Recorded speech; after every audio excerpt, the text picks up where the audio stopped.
क्या हाल सुनाएं दुनिया का, क्या बात बताएं लोगों की। दुनिया के हजारों मौसम हैं, लाखों हैं अदाएं लोगों की।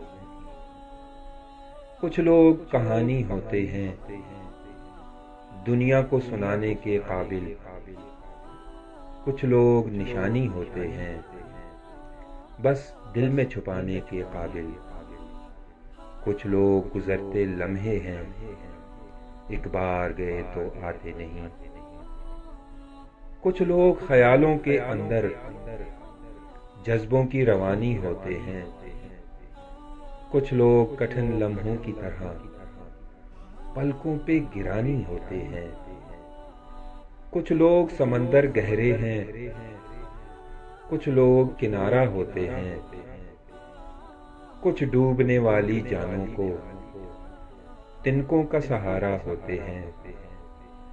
कुछ लोग चिरागों की सूरत राहों में उजाला करते हैं। कुछ लोग अंधेरों की कालत चेहरों पे उछाला करते हैं। कुछ लोग सफर में मिलते हैं, दो गाम चले और रास्ते अलग। कुछ लोग निभाते हैं ऐसा, होते ही नहीं धड़कन से अलग।